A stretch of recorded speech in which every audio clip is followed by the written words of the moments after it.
Hey guys, Professor Bill, Comic Book University, and just finished episode 6. Yeah, I don't know what the critics are talking about. Honestly, I mean, like, I read 6 different reviews and also saw the 0 score for Rotten Tomatoes. I don't know, were they paid to give bad reviews until the day that it comes out? I don't know.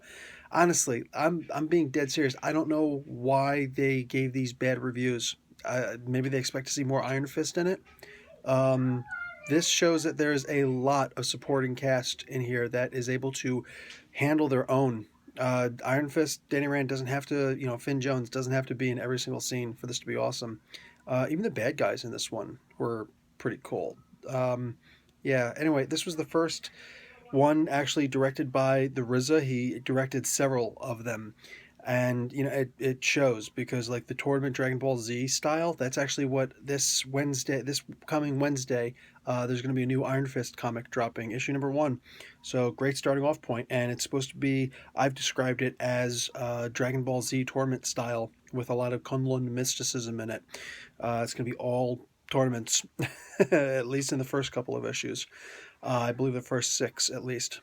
Anyway, so everybody gets their time has come thing in different language. The Chinese, the specifically Mandarin Chinese, Japanese, and Korean. They all get their little summons, these bad guys, and they go off to kick some booty, including who I'm going to call the karaoke killer. And he was actually singing that Aha song. let me do this for you. Take a... No, I'm not going to do that because no.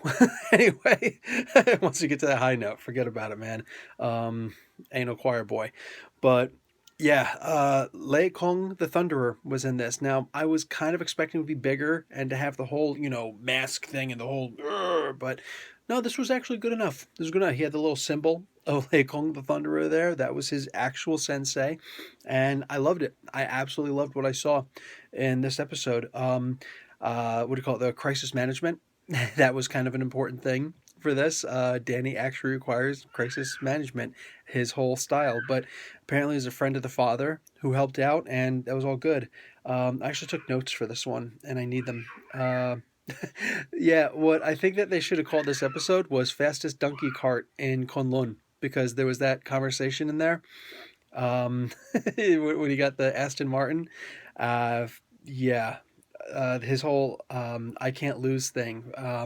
That was, I think, really funny because he's in there meditating. Oh, we got to prepare for the battle at sundown. This episode felt like it was 2 hours. There was that much packed into this episode, and he's just like Colleen comes in. It's like, what are you doing? You need my help. What are you doing? And it's like, no, no, no, I can't lose. I'm incapable of losing. And then he starts doing his yoga weird thing. I honestly expected Colleen just come walking up and kick him right in the nuts. I genuinely, like, I'm not lying. That's honestly what I expected was going to happen. I was partially disappointed that it didn't.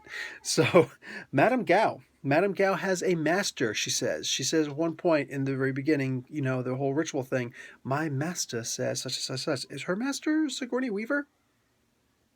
Because that's what it seems like to me.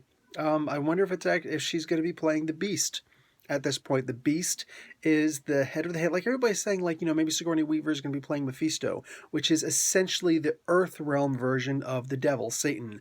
And maybe, but the master of the hand is the Beast. And I'm expecting that Sigourney Weaver is probably going to be playing the Beast in this. There's never really been one solidified physical form. There's been many forms, and yeah, anyway, to not dwell on that, I think that's what's going to be the case. But Gao has a master. Didn't see that coming, like Quicksilver with bullets. So you got the tournament with the Bloody Fist Bump brothers. I gave them all names. The Kiss of the Spider Woman chick, and of course the karaoke killer. I like that he started using a nagina. That's all I wrote from my notes. He was actually using a nagina in there. That's actually a samurai horseback weapon. The main weapons of a samurai are the katana and the wakizashi. That's the shorter sister sword that would be used. What do you call it? Maybe a tanto, which is that slightly curved one-edged blade that's used like a dagger. And they would use the daiku, the giant bow that can be fired from horseback. and the nagina. Every so often they would use that for like mounted combat, and women would female samurai would oftentimes use that. I was actually really happy to see that being used. That was cool, and that double bladed kami was pretty interesting too. I've never actually seen something like that before. But yeah, I guess you almost expect it to be cut in half and thrown around. Anyway, Gao cheats so that she can win, and it just that's weird. Like the bargain was that if I win, then I get the girl and you stay out of Rand. Well, I don't see the purpose of the withdrawing. Was that just to shake his confidence? Because if she was going to cheat anyway, she didn't have to say withdraw. Like she gave the girl regardless. So the thing is, that excuse me, they're still going to be involved in Rand. Well, if she was just going to cheat in this, why couldn't she have cheated in that and say, okay, you won the tournament, but I'm still going to kill the girl and I'm still going to, be all in Rand. So up in your business. No, she didn't. No, she actually needed him to fail.